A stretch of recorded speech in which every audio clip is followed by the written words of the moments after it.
Na sziasztok, srácok, én Árpi vagyok, és ebben a videóban a LEGO Minecraft 2.1.2.67-es számú készletet fogom nektek bemutatni. A Illager sivatagi, hát ilyen állomását, és ez a készlet 105 elemszámmal rendelkezik, és kb. 6-7 ezer forintba fog kerülni. Na vágjunk is bele. Először is kezdjük a minifigurákkal. Itt egy teljesen új egyedi kaktusz minifigura, gyémántpáncéllal, és a lábszárvédője az nincs meg. Megvan? Nem, nincs meg. És van neki egy olyan pajzsa, amit én úgy vélek felfedezni, hogy szerintem teljesen egyedi elem, vagyis ugyanannyi egyedi elem. Tehát ez a most megjelent, mert a régebbi azt tudom nem ilyen volt, sőt az nagyobb is volt, azt hiszem. Aztán itt a következő figura, egy ilyen zászlós Illager, ez azt hiszem új fajta figura. Én még annyi negatívumot hozzáfűznék, hogy ott a dobozon látszódik, hogy a szemöldöke a feje oldalán van, és nem teljesen az oldalán van, tehát...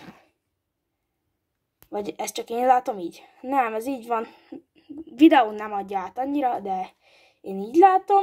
Aztán a következő figuránk, egy szintén egyedi Pillager, ez a kettő figura, ez egyedi ehhez a készlethez, vagy lehet, hogy az újonnan megjelent Pillager Outpost készletben is benne van. Igen, ott ilyen fajták vannak, de ez az ugyanannyi megjelenése, itt jelent meg ebben a készletben először, mert ez régebbi fajta készlet, mint az a másik, ami júniusban jelent meg. Aztán itt egy baltás, ami megint egy újabb egyedi figura, és ez is megjelent azt hiszem az új júniusi készletben, vagy nem is nagyon új, mert már 2 hónap eltelt a nyárból, de azt hiszem ott megjelent. Aztán térjünk át az építményre.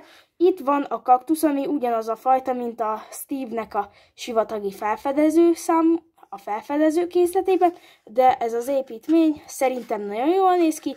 A játékban nem láthattunk, szerintem jobb lett volna egy ilyen mini outpost, vagy egy ilyen kis karáma, egy Ravagernek, de én meg vagyok ezzel elégedve. Van egy játékfunkció is benne, ahol ezt ki lehet lőni, aztán még egy játékfunkció, ki lehet nyitni a kaput, igen, és itt egy fákja, nem tudom miért van itt, de itt van, és jó, a poén kedvére azért még kilövöm a másikat is, jó, aztán itt, hát igen, itt egy ilyen belső tér, itt van egy láda, van benne arany meg gyémánt, bár csak ilyen loot lenne a sima játékban is egy ilyen kicsi struktúrán, de sajnos nincs.